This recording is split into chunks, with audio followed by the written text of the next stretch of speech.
न्यायालय अक्सर ये कहते हैं कि किसी भी जमानत को देखते हुए ग्रेविटी ऑफ ऑफेंस, साक्ष्य को टेम्पर्ड करने की स्थिति, और जैसा भी प्रोसिक्यूशन ने कहा है सर, डॉक्टर और पुलिस तो हमारी जद में नहीं है, और जिनका नाम आप ले रहे हैं सर, उनके भी साक्ष्य कराए गए हैं घटना के 6 माह बाद।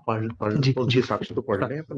ऑनरेबल लॉर्डशिप, कृपया कर इस रिपोर्ट पर आप दृष्टिपात करेंगे जी। तो दिनांक 9। आप कहाँ से बता रहे हैं? सर मैं छिंदवाड़ा से हूँ, मेरा नाम पीयूष शर्मा है सर। जी जी जी।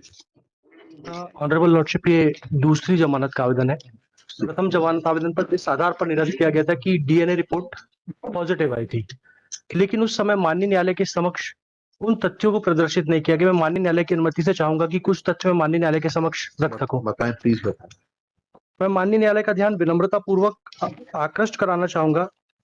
लॉर्डशिप, अगर देखेंगे इस प्रकरण की सबसे ज्यादा मैं जिस इसको विवादास्पद रिपोर्ट मानता हूं वो है शव परीक्षण रिपोर्ट। ऑनरेबल लॉर्डशिप, कृपया कर इस रिपोर्ट पर आप दृष्टिपात करेंगे जी। तो दिनांक 9। आप कहाँ से बता रहे हैं? सर मैं छिंदवाड़ा से हूँ, मेरा नाम पीयूष शर्मा है सर। जी जी जी। लॉर्डशिप, इस मृतिका की पोस्टमार्टम दिनांक 9/4/2021 को 3 डॉक्टरों की टीम द्वारा रात 11:30 बजे की गई। लॉर्डशिप, सबसे पहला प्रश्न उठता है माननीय न्यायालय के समक्ष, ये माननीय न्यायालय के समक्ष अभियोजन ये बात नहीं बता पाया कि आपको रात 11:30 बजे, जहां पर पर्याप्त रोशनी और पर्याप्त प्रकाश की व्यवस्था उपलब्ध नहीं थी, बिना किसी मजिस्ट्रेट की परमिशन लिए आपने पोस्टमार्टम रिपोर्ट कैसे कंडक्ट की? पहला सवाल मेरा माननीय न्यायालय के समक्ष ये है। दूसरा लॉर्डशिप, ये कहते हैं अपनी ही इस रिपोर्ट में कि 100% बर्न इंजरी का केस है। लॉर्डशिप, श्रीमान माननीय न्यायालय से मैं इसी परीक्षा का तीसरा नंबर का जो पेज है उस पर आपका ध्यान आकृष्ट कराना चाहूंगा। ये लिखते हैं कॉलम नंबर 11 में बाहरी और भीतरी जननेंद्रिय, उसमें ये अलग स्याही से लिखते हैं एनएडी, जिसका अगर माननीय न्यायालय के समक्ष मैं अर्थ स्पष्ट करता हूं तो वो लिखते हैं कि नॉट एनी एबनॉर्मेलिटी डिटेक्ट, लेकिन अगले ही नीचे ही कोई अन्य व्यक्ति लिखता है कि vaginal slide prepared and sealed handed over to police lady Sangeeta. Lordship, रात 11:30 बजे पोस्टमार्टम हो रहा है, लेकिन फिर मैं माननीय न्यायालय का ध्यान विनम्रता पूर्वक आकृष्ट कराना चाहूंगा सर, संगीता युवनाती की जब्ती पर अगर आप दृष्टिपात करते हैं लॉर्डशिप, तो ये देखेंगे कि ये पोस्टमार्टम के पहले दोपहर 3:50 पर हो गई थी, जबकि पोस्टमार्टम रात 11:30 बजे हो रहा है। तो पुलिस के पास किसी भी महिला के वेजाइनल स्लाइड बनाने की क्या क्षमता थी? माननीय न्यायालय के समक्ष अभियोजन इस बात को स्पष्ट करने में पूर्णतया विफल रहा है कि पोस्टमार्टम तारीख बताइएगा सर। 9/4/21 को 3:30 पर वेजाइनल स्लाइड प्रिपेयर कर रहे हैं सर। अच्छा, लेकिन कॉलम नंबर 13 में आप देखेंगे, कॉलम नंबर 13 में नमूना सील की जगह संगीता अंकित है, लेकिन थाने की सील नहीं लगी हुई है। माननीय न्यायालय से मैं विनम्रता पूर्वक आग्रह करना चाहूंगा, मेरा निवेदन है सर, ये चूंकि मेरा पहला अवसर है इसलिए अगर कोई दृष्टता हो तो क्षमा करें। आप बिल्कुल आराम से बहस करिए सर, डोंट वरी। लॉर्डशिप, मैं पहली चीज ये जो मैंने तैयारी की थोड़ी सी, डॉक्टर पारिक और मोदी हैं, इनके मुताबिक जब इन्होंने अपनी किताब लिखी थी जिस पर ये डॉक्टर्स पढ़ाई करते हैं, इनमें इन्होंने लिखा था कि शुक्र के धब्बों की परीक्षा। लॉर्डशिप, ये बताते हैं कि स्पर्मेटोजोआ, जिसको शुक्राणु कहते हैं, इसकी उपस्थिति जानना कोई सरल कार्य नहीं है। इसके विरोधी तत्व जैसे कपड़ों का प्रकार, पुरानापन और प्रयोगशाला में पहुंचने तक वे धब्बे किन परिस्थितियों से गुजरे हैं, इस चीज को माननीय न्यायालय के समक्ष बताना बहुत आवश्यक होगा। लॉर्डशिप, पहली चीज ये उठती है कि आप 9/4/21 को मृतिका की पोस्टमार्टम रिपोर्ट कंडक्ट करने से पहले बिना सील बंद लिफाफा तैयार करे वेजाइनल स्लाइड प्रिपेयर करते हैं। इस चीज का मेरी बात से रिलेवेंसी इस बात पर है, माननीय न्यायालय से मेरा विनम्रता पूर्वक आग्रह है सर, कि जो महिला 100% जल चुकी हो, आप उसके योनि मार्ग से शुक्राणु कैसे प्राप्त कर पाएंगे, जबकि जो स्पर्म होते हैं वो मतलब दाह के प्रति बहुत ज्यादा सेंसिटिव होते हैं, और जब कोई महिला 100% ही जल चुकी हो तो ऐसी दशा में प्रथम दृष्टया ये भ्रम और प्रथम दृष्टया संदेह उत्पन्न होता है कि जलने के बाद किसी भी महिला की वेजाइनल स्लाइड प्रिपेयर नहीं की जा सकती। ऑनरेबल लॉर्डशिप से मेरा दूसरा बहुत बड़ा निवेदन है सर, अभी मैं एक लेटेस्ट एक जजमेंट था जिसमें शरद बिरथी चंद का हवाला हुआ था, और एक हवाला आया था सर 1984 का 4 सुप्रीम कोर्ट ऑनरेबल माननीय उच्चतम न्यायालय का, पेज नंबर 116 है। इसमें माननीय उच्चतम न्यायालय ने कहा है कि किसी माननीय न्यायालय के समक्ष अगर आप कोई भी प्रकरण पेश करते हैं जिसमें आप परिस्थिति जन्य साक्ष्यों की बात करते हैं, तो माननीय न्यायालय के समक्ष अभियोजन को यह स्पष्ट तौर पर बताना पड़ेगा कि केवल आप कह देने मात्र से कि कोई व्यक्ति अभियुक्त है, कह देने मात्र से कि कोई रिपोर्ट अभियुक्त के खिलाफ है, आप उसको अभियुक्त साबित नहीं कर सकते जब तक कि आपके पास चेन बाय चेन, कड़ी बाय कड़ी और साक्ष्य बाय साक्ष्य माननीय न्यायालय के समक्ष संदेह से परे कोई चीज प्रमाणित नहीं होती है। लॉर्डशिप, ठीक इसी तरह की प्रकृति का मामला था Hemant versus state of Madhya Pradesh, और माननीय उच्चतम न्यायालय ने अभी रवि कुमार राहुल वाला एक केस था। जी सर, ये कॉपी वर्सेस स्टेट सर ये वाली कॉपी सर को दीजिए।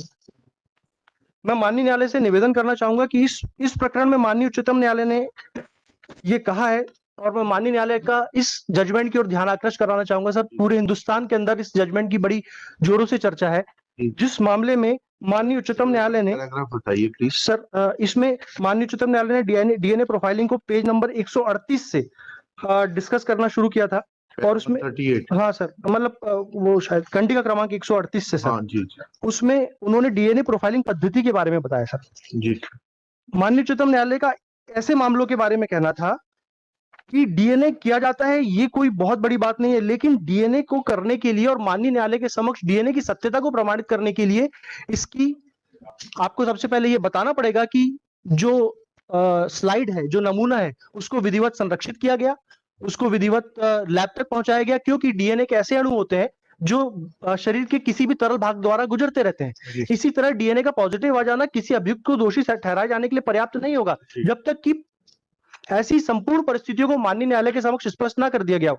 लॉर्डशिप, इस पूरे प्रकरण में जो मैंने माननीय न्यायालय के समक्ष अभी प्रकरण प्रस्तुत किया है, उसमें भी 5 माह के विलंब के बाद ये जो सैंपल था पहुंचाया गया। लॉर्डशिप, इस प्रकरण में ना तो कोई सीलबंद लिफाफा है, और आफ्टर मतलब 4 माह के बाद सर ये इसकी डीएनए सैंपलिंग कराते हैं। ये इसकी रिपोर्ट आती है सर 20/9/2021 को। लॉर्डशिप, 20/9/2021 की आप रिपोर्ट देखेंगे, और 9/4 को महिला का पोस्टमार्टम रात 11:30 बजे हो रहा है। साहब, 3 महीने तक ये कहां इस स्लाइड को रखे रहे बिना सीलबंद नमूने को? जी, थाने में रखा रहा। जी, थाने में जब आप रखे रहते हो तो नमूने से छेड़छाड़ करने की आशंका से इनकार नहीं किया जा सकता। और लॉर्डशिप, इस प्रकरण की सबसे बड़ी चीज ये आती है कि जब ये वेजाइनल स्लाइड और स्वैब बताते हैं, जबकि मैंने माननीय न्यायालय को पूर्व में निवेदन कर बताया था कि इन्होंने केवल सर स्लाइड प्रिपेयर की थी, स्वैब नहीं बनाया था सर।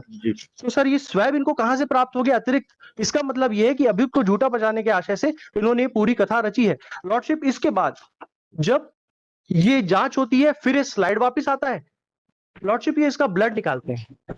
ब्लड इन्होंने निकाला, किस अवस्था में निकाला, कितनी मात्रा में निकाला, किस तो उसका तो मेमो होता है, बनता है सर। लेकिन मेरा माननीय न्यायालय से निवेदन है कि सर आपने तो ब्लड निकाल लिया, लेकिन इसके पहले तक हमको फंसाने की संपूर्ण कार्यवाही अभियोजन के द्वारा सुनिश्चित कर ली गई। आईओ एग्जामिन हो गया आपने? सर, आईओ से पूछा ये सब चीजें? सर अभी तो मैं माननीय न्यायालय के समक्ष डिले के लिए आया था कि हमारा ट्रायल नहीं हो पा बेल देने आए, बिल्कुल ठीक है जी, लेकिन ये सारे सवाल तो आप आईओ से पूछेंगे ना। मैं माननीय न्यायालय के समक्ष सैंपल प्रॉपर्ली सील नहीं किया गया, डॉक्टर आएगा, डॉक्टर से पूछेंगे, ठीक है ना। और सर आप उससे पूछेंगे, डॉक्टर से पूछेंगे कि 100% बर्न केस में जो है ये स्लाइड बनाई जा सकती है कि नहीं बनाई जा सकती, what will be the impact of the burn injuries on the efficacy of the sperms or the DNA material which has been recovered from the vagina of the victim। तो ये सब बातें तो आप वहां पूछेंगे। मैं माननीय न्यायालय से एक विनम्रता पूर्वक और एक निवेदन करूंगा। आप घटना बताते हैं साहब, अभियोजन घटना बता रहा है, जिस दिनांक की घटना बता रहा है, ये बता रहा है सर। मैं माननीय न्यायालय से निवेदन करना चाहूंगा, माननीय न्यायालय ने अपने सुस्थापित सिद्धांतों पर बताया है कि जब आप कहते हैं तो संदेह से परे प्रकरण को माननीय न्यायालय के समक्ष प्रस्तुत कीजिए। लेकिन सर, संदेह से परे नहीं है सर, ये प्रथम दृष्टया की बात कर रहा हूं सर। आप बता रहे हैं कि जो अप्रैल 2021 जिस समय पूरा लॉकडाउन लगा हुआ था, उस दिन आप लॉकडाउन के समय में घर में लड़की को अकेला छोड़कर कहीं जाते हैं। लॉर्डशिप, जब लॉर्डशिप वहां पे सब जगह लॉकडाउन लगा हुआ है, ऐसी दशा में कोई किसी व्यक्ति को अकेला नहीं छोड़ेगा। लेकिन तीसरी बात, मेरा माननीय न्यायालय से सिर्फ एक बात कहनी है कि जब आपके पास पोस्टमार्टम रिपोर्ट आ गई, आपने फैब्रिकेटेड स्टोरी बनाते हुए अभियुक्त को ब्लड सैंपल कराया जिसमें भी काफी विलंब हुआ। ऐसी दशा में अभियुक्त माननीय न्यायालय से रहम की पात्रता रखता है क्योंकि इसका सर कोई आपराधिक रिकॉर्ड नहीं है। माननीय न्यायालय से मेरा इस बात के लिए भी विनम्र आग्रह है कि सर आज एक जो लड़का बहुत मेहनतकश मजदूरी के साथ अपना जीवन यापन करता है, उसको जिन आधारों पर माननीय न्यायालय के समक्ष उसका प्रकरण प्रस्तुत किया गया है, वो रहम के आधार पर और इस सद्भाविक आधार पर कि उसको लगभग 1 वर्ष हो गया है। ऐसी दशा में भी हम शायद माननीय न्यायालय से रहम की पात्रता रखते हैं। जो जितना आर्गुमेंट ले रहे हैं सर, उससे तो सब डॉक्टर और आईओ ही बता पाएगा। बाकी मेरिट पे तो सर जो दो विटनेस हैं, प्राची और हसिता, इनकी जो सहेली है, इसने पूरा बताया। क्या बताया, पढ़िए।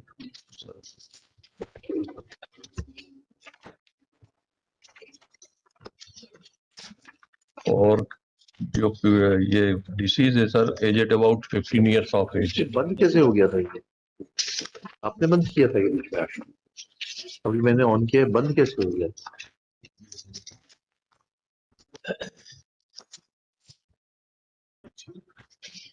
मैं माननीय न्यायालय से एक बात और कहना चाहूंगा। माननीय न्यायालय अक्सर ही कहते हैं कि किसी भी जमानत को देखते हुए ग्रेविटी ऑफ ऑफेंस, साक्ष्य को टेम्पर्ड करने की स्थिति, और जैसा भी प्रोसिक्यूशन ने कहा है सर, डॉक्टर और पुलिस तो हमारी जद में नहीं है, और जिनका नाम आप ले रहे हैं सर, उनके भी साक्ष्य कराए गए हैं घटना के 6 माह बाद। जी साक्ष्य तो पढ़ रहे हैं जी।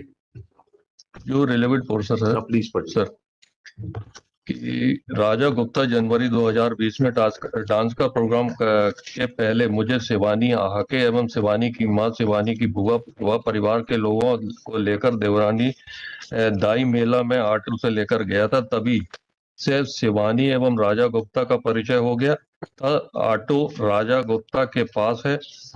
कक्षा 10वीं पास करने के बाद हम लोग एडमिशन कक्षा 11वीं इसी स्कूल में हो गया था। कक्षा 11वीं में प्राची भी एडमिशन ले ली थी। मैं, प्राची व शिवानी आके तीनों अच्छे दोस्त थे। शिवानी कक्षा 11वीं में बताती थी कि राजा गुप्ता से उसका प्रेम संबंध हो गया है, राजा गुप्ता शादी करेगा। दिनांक 7/4/2021 को हम तीनों लोग रोजाना की तरह ज्ञानोदय स्कूल में कोचिंग में गए थे। तो शिवानी दुखी थी। मैंने पूछा कि क्यों दुखी हो, तो उसने बताया कि राजा गुप्ता ने मुझसे प्रेम संबंध है और उसने साथ में गलत काम भी किया है, लेकिन अब शादी से मना कर रहा है। दिनांक 8/4/2021 को फिर शिवानी 10 बजे रोजाना की तरह कोचिंग में आई थी और वह काफी दुखी थी।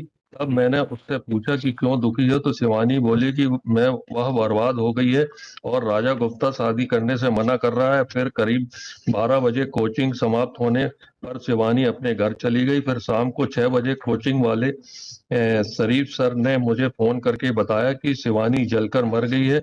मैंने शिवानी और राजा गुप्ता के प्रेम संबंध की बात पहले भय के कारण किसी को नहीं बताई थी और पहले पुलिस वालों ने भी पूछताछ नहीं किए थे, और जब पुलिस वालों ने मुझसे पूछताछ की है तब मैंने शिवानी और राजा गुप्ता के प्रेम संबंध की बात बताई थी। इसी प्रकार सर प्राची का स्टेटमेंट है। लड़की तो माइनर है ना, 18 से 15 साल की है। That's what I'm saying. Consent और डीएनए रिपोर्ट लिखिएगा। Shri Piyush Sharma, learned counsel for the applicant Raja Gupta. This is second bail application on behalf of the applicant under section 439 CRPC.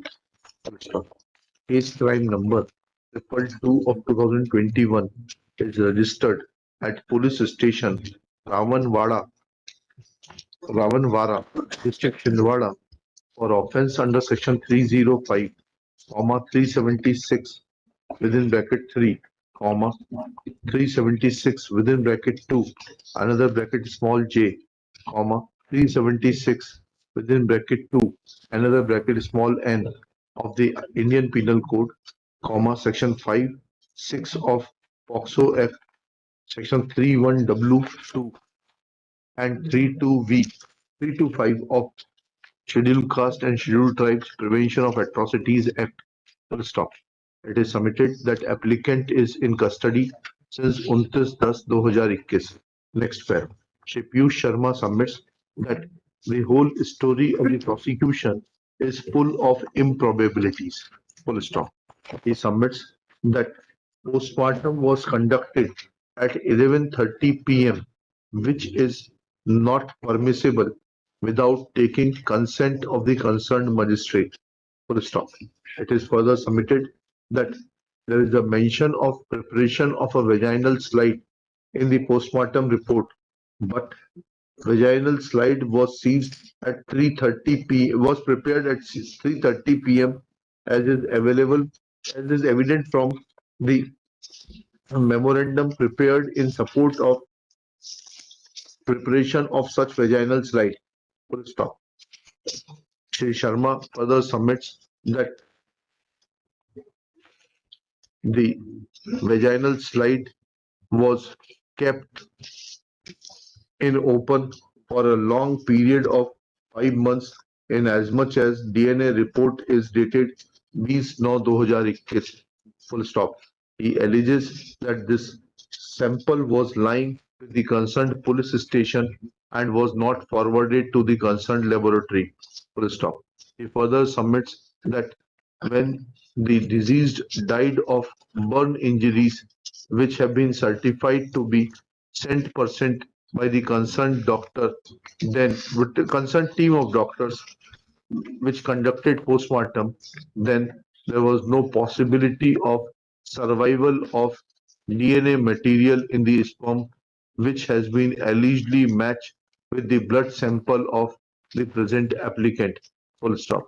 Shri Sharma also raises a doubt over the efficacy of sampling methodology and relying on the judgment of Supreme Court in Criminal Appeal number 611 of 2022, Rahul versus State of Delhi, Ministry of Home Affairs and other connected Criminal Appeal number 612-613 of 2022, Ravi Kumar versus State of NCT of Delhi with Criminal Appeal numbers 614-615 of 2022, Vinod alias Chotu versus the State Government of NCT of Delhi Home Affairs.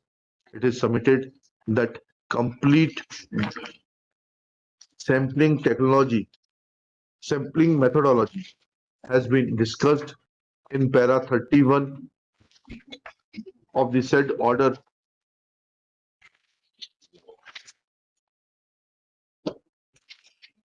Full stop. Honorable Supreme Court has exhaustively quoted relevant paragraphs from another judgment of Supreme Court in Manoj and others versus State of Madhya Pradesh bracket में 2022 bracket close SCC online SC 677, and reading this, it is submitted that there is neither for adherence of the protocol for taking samples for DNA testing, nor there is any material to point out guilt of the present applicant. Full stop. It is submitted that present applicant is a self-employed person. He is young, is a youth of aged about 21-22 years. He be enlarged on bail. Next paragraph. Shri Ajay Kumar Tamrakar, learned penal lawyer for the state, submit that statements of two of the friends of the deceased Shivani are available on record, namely Prachi and Archita, who have expressed in their statements that deceased was having a filial relationship with the present applicant, who was driving auto at the relevant point of time, which they used to engage to travel up to their school. Next, it is submitted that deceased had confided in them that he had established physical relationship with her and thereafter refused to marry her. Full stop. It is submitted that all these facts require detailed elaboration and evidence of these witnesses namely Archita and Prachi, is vital to the case of the prosecution, and if present applicant is enlarged on bail, then he will try to tamper with the evidence. Next para.